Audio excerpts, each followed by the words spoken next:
Olá pessoal, tudo bem com vocês? Hoje Gilmar Mendes desabou ao vivo. Ele está fazendo 24 anos no STF e foi homenageado pelos colegas, mas a lapada que André Mendonça deu nele essa semana foi tão grande que ele começou a relembrar a discussão e o caso Master. As palavras de Mendonça foram tão certeiras que Gilmar começou a chorar e eu adoro quando o Gilmar Mendes chora, porque significa que o bicho tá pegando pra ele nos bastidores com o Vorcaro. Já não bastasse essa vergonha, a Globo brincou muito com a cara de Gilmar Mendes depois dessa discussão e detonou o ministro por sua atuação no caso Master, em que a todo momento que se avança as investigações para pegar esses bandidos e pôr na cadeia, vem Gilmar Mendes se opondo. Perder o pudor, ministro Gilmar. Queremos fazer uma delação seletiva. Falaram na minha cara isso. Eu disse, não faço questão de delação. Agora, delação seletiva, comigo não. É interessante que está tudo muito invertido, né? Totalmente. Totalmente, porque a rigor Vossa Excelência não tem sequer competência enquanto relator para celebrar... Não celebro, eu homologo. Só eu não homologa. vou, só que eu não... Me parece que... Não, e até de certa forma, um descaramento. É a Procuradoria ou é a Polícia Federal, exatamente. segundo o nosso entendimento. Exatamente. Então, me parece que... Não, eu não participo, faço questão. Gente, pesou legal o clima por lá, Ana Flor, e a fisionomia do ministro André Mendonça me chamou a atenção, porque por vezes eles discutem com o rosto mais vermelho, né? Então a cólera está tomando conta. Há vezes em que o uso de ironia se exacerba ali. Mas, nesse caso, o ministro André Mendonça não fez nenhuma cerimônia em mandar um recado direto ao ministro Gilmar Mendes. Situação, uma confusão, que se diz como que isso vai ser decidido. Daí a pouco surgem soluções passíveis, possíveis de serem adotadas. E eu disse, é bom que a gente compreenda exatamente assim as instituições. E elas são maiores do que sua eventual composição. É preciso que haja essa ideia de que os nossos colegas, como a nossa expressão cerimonial de hoje e de sempre, estivessem a performar no plenário e a nos inspirar. Então, isso me parece um ponto importante, a ideia da institucionalidade da Corte, de que, de fato, essa é uma instituição permanente da República. E esses dias eu ouvi na casa, ministro Toffoli, desse amicíssimo da Corte, presidente Sarney. Ouvi do presidente Jorge Sanguinetti, do Uruguai, ex-presidente da República, dizendo, ambos trocavam memórias, teriam participado de tantos eventos internacionais importantes na vida sul-americana, e o Sanguinetti então dizia que, resumindo um pouco a vida, entendia que talvez as suas ações teriam sido mais relevantes pelo que ele tinha evitado que se fizesse do que pelo que ele tinha de fato feito. Eu encerro com essas palavras de agradecimento, dizendo que talvez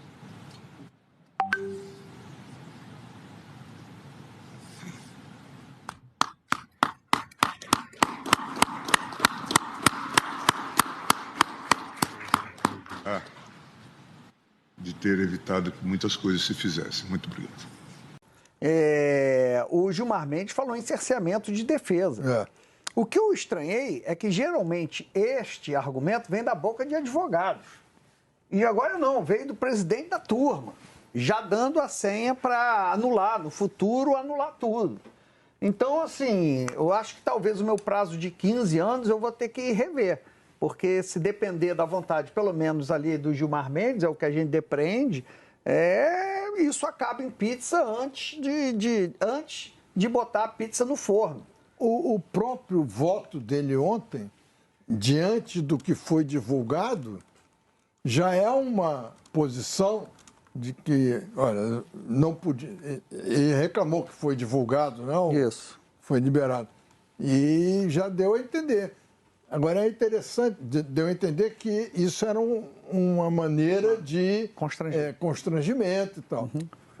O interessante é o seguinte: não podia ter liberado, liberou e interferiu no resultado. Agora, o próprio ministro Gilmar Mendes, quando quis, usou provas ilegais na Operação Lava Jato para anular a Lava Jato. E disse que juiz não é avestruz, que fica com a cabeça em terra, tem que olhar tudo. Então, vem acompanhando esse comportamento do ministro Gilmar Mendes em relação ao processo e também a questão do André Mendonça. Está muito claro, já houve inclusive debate sobre isso nessa segunda turma, onde o processo é avaliado, e o ministro Gilmar Mendes, na questão do Daniel Vorcaro, acabou votando, demorou para votar, mas acabou votando a favor da manutenção da prisão. Mas na questão do Henrique Vorcaro e do Felipe Vorcaro, ele pediu vista, e não é segredo para ninguém, que ele pretendia fazer o que ele está fazendo agora, votar pelo relaxamento da prisão de ambos.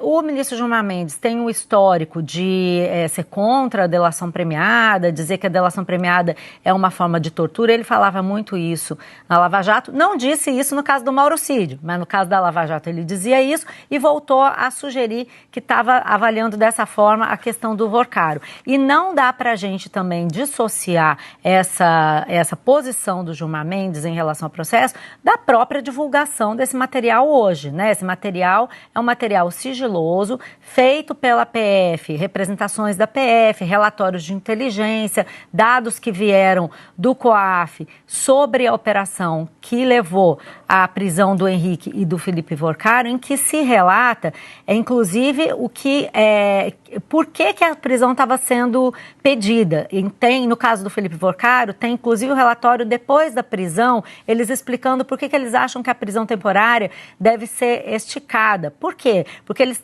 mostram ali que, tanto na questão da irmã do sicário, com as ameaças que são relatadas nas mensagens, a tentativa de resolver ali um problema de contas dela, e ela dizendo que está com medo dos Vorcaro, que os Vorcaro mataram o irmão dela, tem todo um diálogo, tem diálogos muito tensos ali, que ocorrem depois inclusive depois da prisão, dizendo que, tentando negociar ali com o Henrique Vorcaro, depois da morte do sicário, quer dizer, o Vorcaro já estava preso e o pai do Vorcaro estava ali negociando o silêncio dela. Então, isso significa que, qual é o objetivo da PF, né, com um relatório como esse, ao exibir essas provas? Que, se eles ficarem soltos, eles vão continuar tentando obstruir a justiça. Esse é o fundamento da prisão temporária e da prisão preventiva. No caso do Felipe Vorcaro, tem relatórios longos do COAF dizendo que ele, só em 2 holdings, transacionou R$1 bilhão. O relatório do COAF sobre o Felipe Vorcaro mostra que ele movimentou R$18 bilhões até 2026. Tem trechos do relatório que vão até março de 2026. Ele continuava mandando dinheiro. Ele já tinha, inclusive, fugido da PF lá numa das operações lá em Trancoso, que ficou famoso o episódio em que ele saiu fugindo num carrinho de golfe. E depois disso ele continuou transacionando dinheiro para o Vorcaro. Então esse foi o objetivo do André Mendonça. O processo estava sob sigilo, ele divulga essas informações no dia em que o Gilmar Mendes ia botar o processo em pauta de novo para votar. Então está muito claro isso que você está falando, Ricardo. Tem uma guerra aí para ver quem vai prevalecer no controle desse processo. Comentem aí que responderei o máximo de comentários que eu conseguir até o próximo vídeo e que Deus abençoe a todos nós.